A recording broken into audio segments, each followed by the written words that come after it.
Salvete omnes, this is I'm Emilia, also known as the Martian Geek.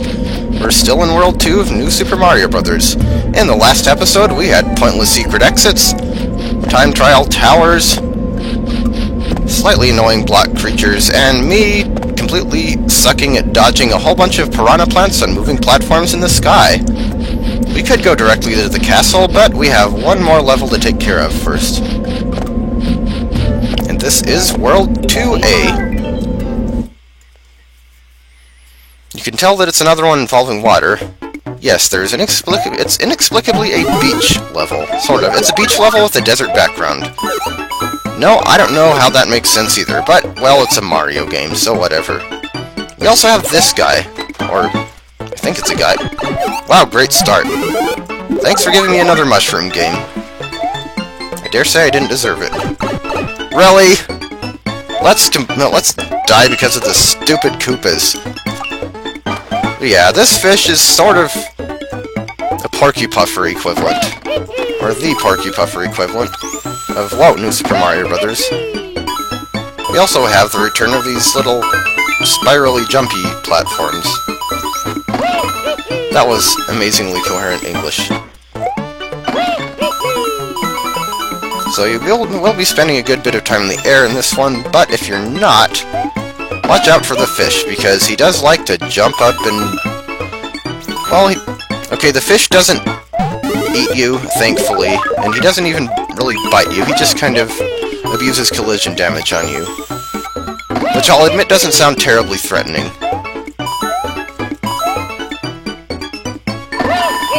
Not a terribly difficult stage overall, despite what my pitiful performance at the beginning may have made it look like.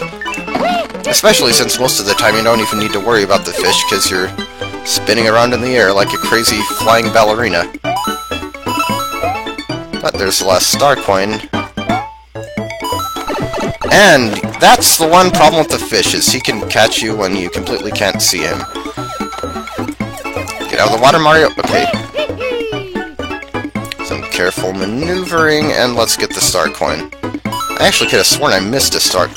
That was bad timing. That was a very bad time for that fish to jump up right then. Also, this level does indeed have a secret exit. And I will be trying to get that on the first try, but...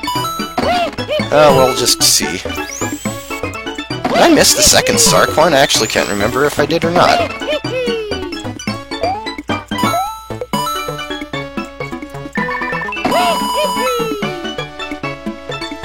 Let's see.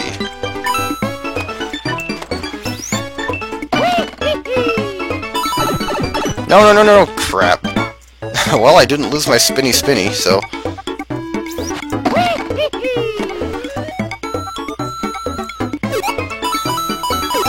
oh, how did that not get me? The nice thing about the air spin is that if you jump on an enemy in the air while you're still spinning, please don't get me fish, thank you. If you jump on an enemy while you're still spinning, you actually keep spinning, you keep your momentum and all. And the easiest way to get up here, this is how you get to the secret exit, by the way. Probably the easiest way to do that... okay, good, that was the second star coin, not the third. Probably the easiest way to get up there, as I was trying to say, is to keep your spin momentum and then execute a well-timed jump off that Koopa. Off that pipe, and there's a secret exit. See, that was almost an annoying mini-mushroom secret, but fortunately you can get it without the mini-mushroom, as I just showed. Also, is this the first time I've gotten a level secret exit before its normal one? I actually don't recall for sure. Oh, nice.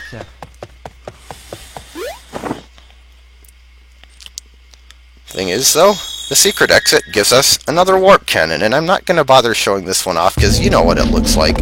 Same basic principle. So, how about the normal exit? I got all 3 coins in the secret exit. Now I'll see you guys back in the level. Okay, here we are where we left off. And the fish is gone, which is good, because I have had occasions where it would be jumping up just as I was jumping down, which would result in Plumberfoot meeting fish back and the plumber in question not doing so hot. It's worth noting that there are actually 2 or 3, depending on how you count them, other ways of getting that secret exit that I didn't show. If you have a mini mushroom, all you need to do is jump off the Koopa, and that'll easily give you enough height to get up there. Or if you're not jumping off the Koopa, alternatively, you can just wall jump off that, and then wall jump off that little 1-block high overhang over there, taking advantage of your tiny hitbox, and that can also get you in. In fact, you could actually still wall jump off that little overhang even if you're not Mini. It just takes a lot more precise timing. I have done it before, but only ever with tool assistance that I recall. I don't think I ever pull it off on a real DS. The important part is we get to use the spin lift again to apparently not get the maximum on the flagpole, but who cares? It's normal exit time. And that leads us to a pipe. A pipe that at this point is fairly useless, because if we go down it, we find out that it just leads us to the castle, and I already had a path open to there from 2.6, so it doesn't really matter. But hey, the castle's where we need to be anyway, so here we go. World 2 Castle, 42 lives, and immediately you get to see what the prevailing gimmick of this one will be. These big old spike balls. There are two different sizes. I guess you could call them 32 by 32 and 64 by 64, although I think the DS's resolution is better than that. Don't need that extra power up. They'll just roll back and forth and bounce off the walls, and you, needless to say, do not want to touch them on any part of them, because, well, spikes and video game characters do not go well together. Another power up already? Okay, now this is probably the trickiest part of the stage right here, and that's not saying much. Well, you have to duck into these little crevices to avoid these. Okay, now if I can... Whoops. That wasn't quick enough. Oh well. If I'm down here, that thing can't hit me because that gap isn't big enough for it to get through. There's our first star coin. Just wait for this one. And a door leading to outside. This doesn't look much like a castle.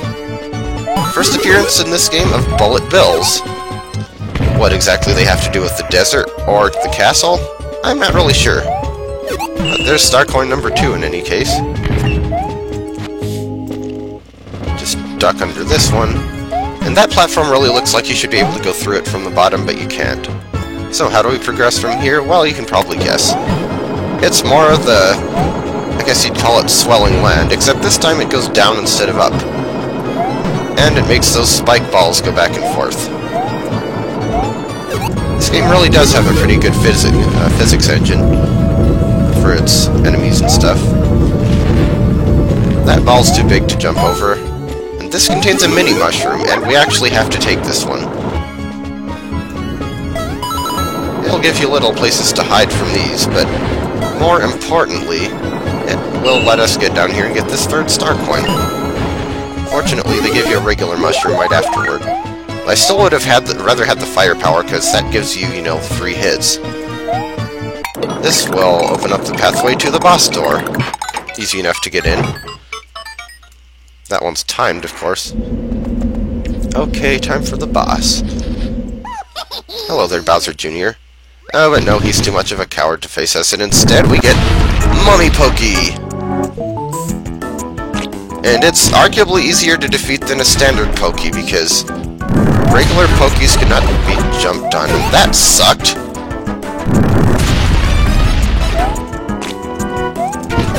Yeah, just jump on its head 3 times. I mean, that was dumb. That was dumb! Why did I do that? Okay, pro tip on the Mummy Pokey battle. You want to check how far it's going up out of the sand before trying to jump on it. Yeah, well, I can just hurry back there. The stage isn't exactly hard or anything.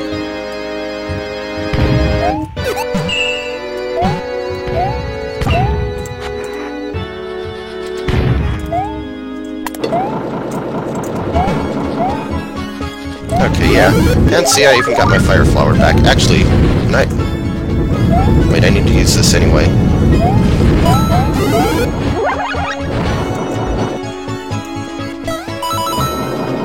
Okay, wait for it. If I die before hitting the boss, I'm just gonna slap myself. But I think I should be reasonably safe.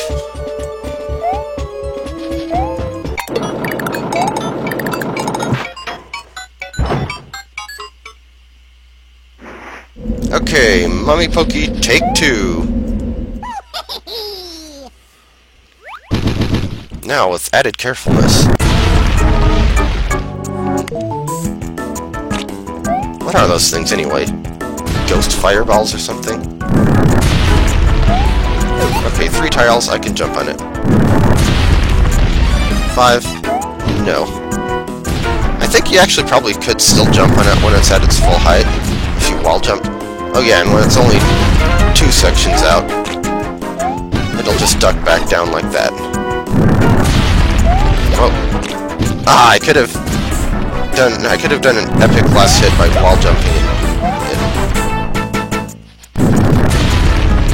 Here, Mummy Pokey. Bye-bye!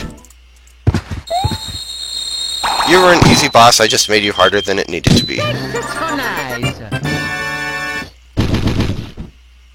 And our path is open to World 3, as the sign says. So why is there a sign, and what's with that tiny little passage underneath it? Well, that will become important later, but not for about 2 or 3 more episodes. I will discuss it then. For now, we have completed World 2, and we are on to World 3, which is, of course, the beach world. But we'll worry about World 3 next time. I'll see you then.